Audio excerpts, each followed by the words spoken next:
एक समय की बात है। एक बहुत बड़े साम्राज्य का एक बहुत शक्तिशाली राजा था। उस राजा की एक बहुत बुरी बात थी। वो बुरी बात ये थी कि अगर उस राज्य के शासन में किसी से कोई गलती हो जाती थी तो उसकी सज़ा सिर्फ़ एक ही थी कि उस राज्य के पास 10 जंगली कुत्ते थे और वो राजा उस गलती करने वाले आदमी को उन जंगली कुत्तों के सामने डाल देता था। वो कुत्ते उस इंसान को बहुत बुरी मौत देते थे। उस इंसान को इस तरह तड़पा कर मारते थे, उसका मांस फाड़ देते थे कि उस इंसान को बहुत दर्दनाक मौत मिलती थी। तो गलती चाहे किसी से भी हो, सबकी सज़ा यही थी, इसलिए सब उस राज्य में बड़े खौफ से रहते थे। तो एक बार उस राज्य के महामंत्री से एक भूल हो जाती है, एक गलती हो जाती है और वो गलती हिसाब करने में होती है।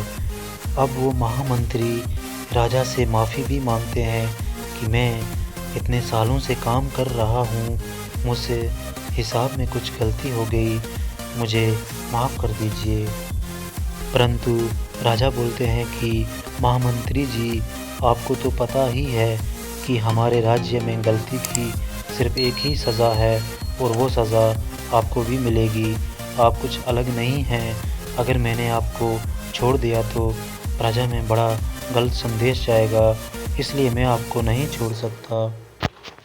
अब महामंत्री को जब पता लगता है कि उसे भी वही सज़ा मिलने वाली है कि उसे भी 10 जंगली कुत्तों के सामने डाल दिया जाएगा, तो वो राजा से बोलते हैं कि मेरी एक आखिरी इच्छा है। तब राजा उसे अपनी आखिरी इच्छा बताने को बोलते हैं। तो वो महामंत्री राजा को बोलता है कि आप मुझे सज़ा बेशक यहीं दीजिएगा कि मुझे उन कुत्तों के सामने डाल देना, लेकिन आप मुझे 15 दिन की मोहलत दे दीजिए। मुझे 15 दिन के बाद सज़ा दे दीजिए। मैं राज्य से बाहर भी नहीं जाऊंगा, राज्य के अंदर ही रहूंगा। तब राजा उस महामंत्री की ये बात मान जाते हैं। अब 15 दिन के बाद उस महामंत्री को लाया जाता है। तब वो राजा खुद साथ चलते हैं कि महामंत्री को उन जंगली कुत्तों के सामने छोड़ दिया जाएगा। अब महामंत्री को उस बड़े बेड़े में छोड़ दिया जाता है जिसके अंदर उसको कुत्तों के सामने डाल दिया जाएगा। राजा ऊपर से देख रहे होते हैं कि वो कुत्ते महामंत्री को काट नहीं रहे, महामंत्री के ऊपर कुत्ते भौंक नहीं रहे, बल्कि उसे चाट रहे हैं, उसे प्यार कर रहे हैं। तो राजा को कुछ समझ नहीं आ रहा होता कि ये जंगली कुत्ते किसी के साथ भी ऐसा नहीं करते, परंतु ये महामंत्री से इतना लगाव क्यों कर रहे हैं। राजा हैरान हो जाते हैं। तब नीचे से महामंत्री मुस्कुरा के बोलते हैं, प्रभु, मुझे पता है कि आपके दिमाग में क्या चल रहा है। आप मुझे ऊपर बुलाए तो मैं आपको बताऊंगा कि ऐसा क्या हुआ। राजा उसे ऊपर बुलाते हैं। महामंत्री को सभा में बुलाया जाता है और महामंत्री राजा के सामने आके खड़े हो जाते हैं। तब वो महामंत्री बताते हैं कि जो आपने मुझे 15 दिन की मोहलत दी थी, उन 15 दिनों में मैंने इन कुत्तों की बहुत सेवा करी, इनके साथ एक रिश्ता बनाया, इनको नहलाया, इनको खाना खिलाया, इनके साथ रहा, इनके साथ खेलते कूदते हुए हमारी दोस्ती हो गई।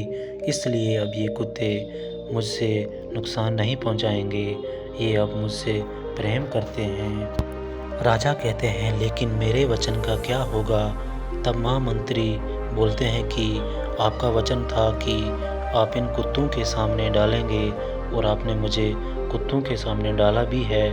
उन्होंने कुछ किया नहीं, वो अलग बात है। तो राजा मुस्कुरा के बोलते हैं कि अब तुम्हें छोड़ दिया जाए।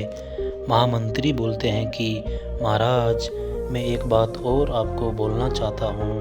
उन कुत्तों की तो मैंने बस 15 दिन सेवा करी और उन कुत्तों का हृदय परिवर्तन हो गया और आपके साम्राज्य के लिए मैंने सालों की सेवा करी, लेकिन आपने उसे बिल्कुल अनदेखा कर दिया। ये मुझे बुरा लगा। तो दोस्तों, हमारी ज़िंदगी में भी ऐसा बहुत बार होता है। हम लोगों के लिए ज़िंदगी भर बहुत कुछ करते हैं, पर जब कदर करने का वक्त आता है तो लोग कदर नहीं करते, और किसी के लिए कुछ ही दिन आप कदर कर दो तो उसके लिए आप भगवान का रूप बन जाते हो। दोस्तों, अगर आपको ये वीडियो अच्छी लगी हो तो अपने फ्रेंड्स के साथ शेयर करें, लाइक करें, सब्सक्राइब करें। धन्यवाद।